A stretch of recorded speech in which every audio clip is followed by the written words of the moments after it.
Hi friends, मैं हूं सलमान। ठीक है, आज हम शुरू करेंगे फाइनल अकाउंट्स। इससे पहले कि हम लोग फाइनल अकाउंट्स स्टार्ट करें, हमें जो है वो इसके अकाउंट्स देखने पड़ेंगे। इसमें कौन सा अकाउंट होता है, पहले हम लोग थोड़ा सा इसका बेसिक स्ट्रक्चर समझ लेंगे। जब एक बार स्ट्रक्चर समझ में आ जाएगा, इसका फॉर्मेट समझ में आ जाएगा, तो ये काफी आसान हो जाएगा। तो इसके अंदर जो सबसे पहले बनाना होता है वो होता है ट्रेडिंग अकाउंट और पीएनएल अकाउंट। इन दोनों को हम क्लब करके बना देते हैं। तो दोनों के दोनों बेसिकली एक ही जैसे होते हैं, दोनों के दोनों नॉमिनल होते हैं नेचर में। डेबिट एक्सपेंसेस होता है और क्रेडिट जो है वो इनकम होता है। तो अब अगर आप देखो इसमें, तो हमको इसके बीच में मालूम कैसे पड़ेगा कि ट्रेडिंग में कौन सी एंट्री को डालना है और पीएनएल में कौन सी एंट्री को डालना है। तो सबसे पहले जो चीज हमको समझने की जरूरत है वो ये है कि ट्रेडिंग के अंदर जो है वो मैन्युफैक्चरिंग एक्सपेंस होते हैं।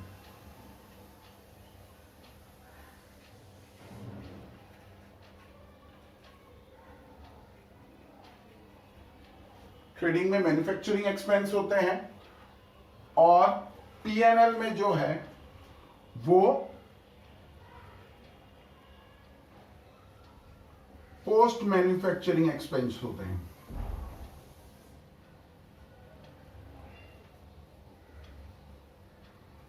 मैन्युफैक्चरिंग एक्सपेंस उन सारे एक्सपेंस को बोलते हैं जो कॉस्ट ऑफ प्रोडक्शन होता है।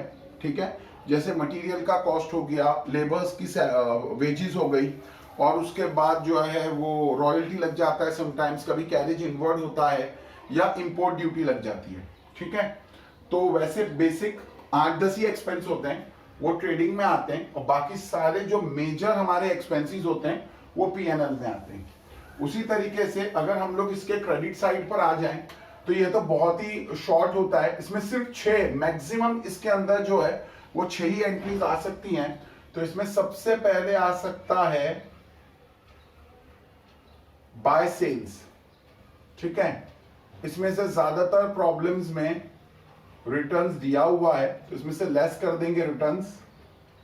तो जो भी अमाउंट है इनर कॉलम में लिख के उसमें से लेस कर देंगे, तो यहां पर फाइनल अमाउंट आ जाएगा। इसके बाद इसके अंदर एक चीज आती है बाय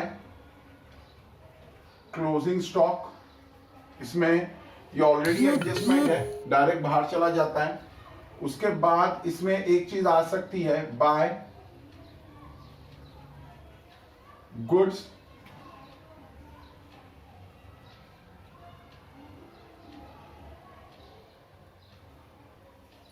डिस्ट्रॉयड बाय फायर, यानी सामान कभी कभी वेयरहाउस में जल जाता है, वो एक एंट्री इसमें आ सकती है।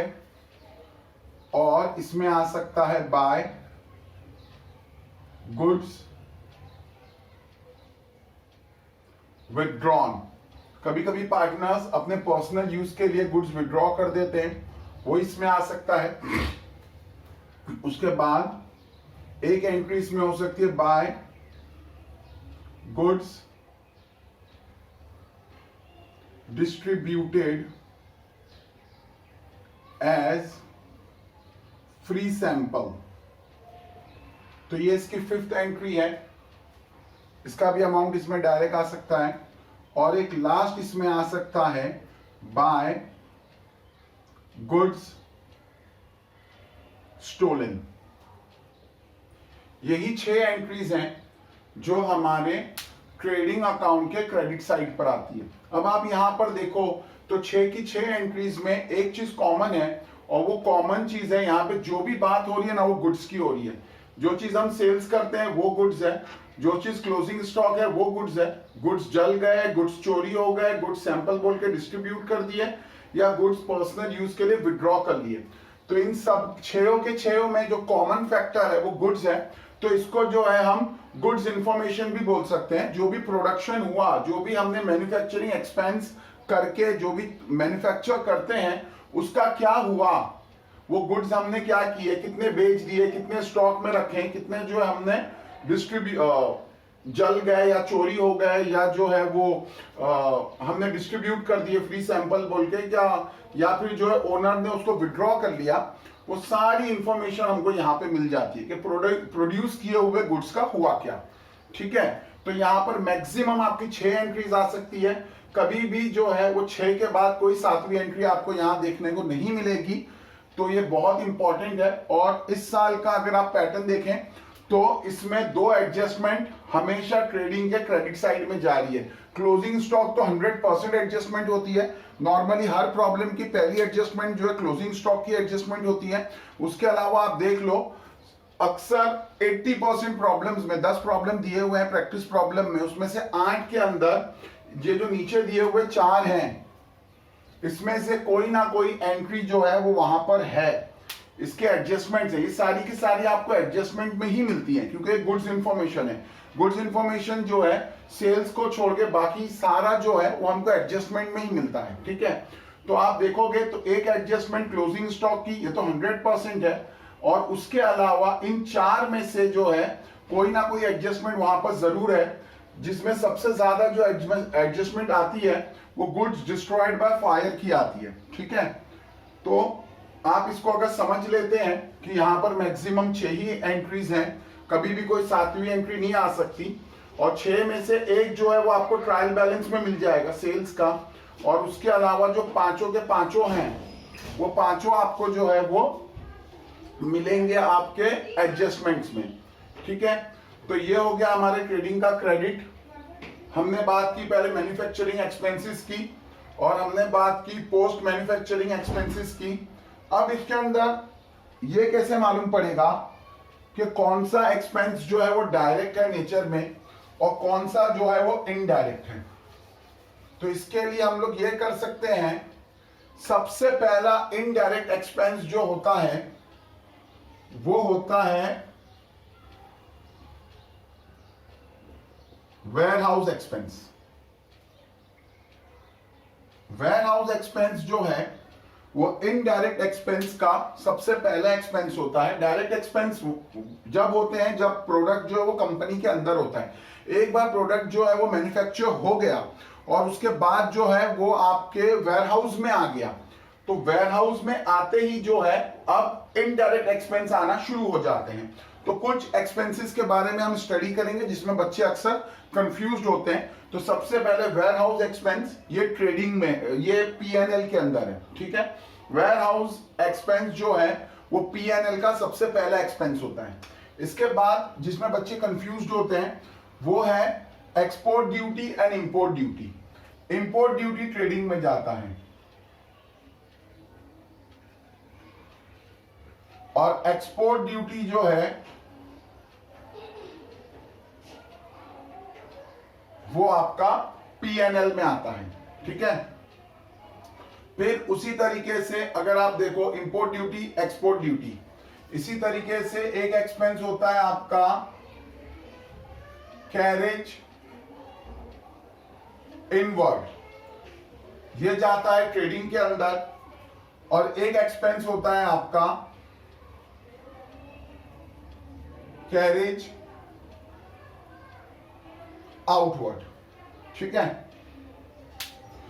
तो कैरेज इनवर्ड भी जो है वो ट्रेडिंग में जाता है और कैरेज आउटवर्ड जो है वो P&L में जाता है। एक एक्सपेंस और ऐसा होता है मैनेजर सैलरी।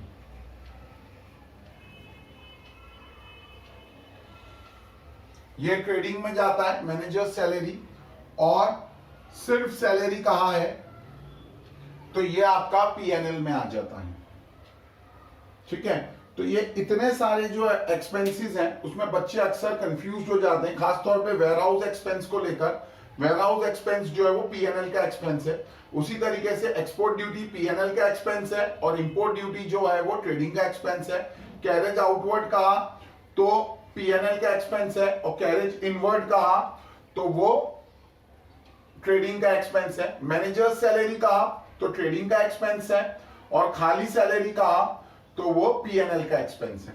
ठीक है, तो यहां पे मैं सिर्फ इतनी ही इंफॉर्मेशन देना चाहता था जो चीजें कॉमन है उसके बारे में।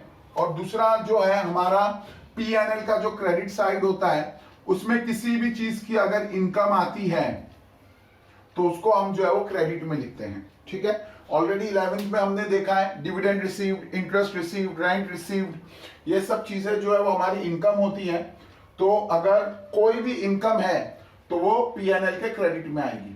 और ट्रेडिंग के क्रेडिट के बारे में मैंने आपको इन्फॉर्म कर दिया, यहाँ पे 6 एंट्रीज होती हैं, जिसमें से एक सिर्फ ट्रायल बैलेंस में गिवन होती है, बाकी ये 5 में से क्लोजिंग स्टॉक 100% है हर प्रॉब्लम में। और हमेशा तो पहली ही एंट्री जो है वो क्लोजिंग स्टॉक की होती है, तो वो हमेशा आपको एडजस्टमेंट में मिलेगा।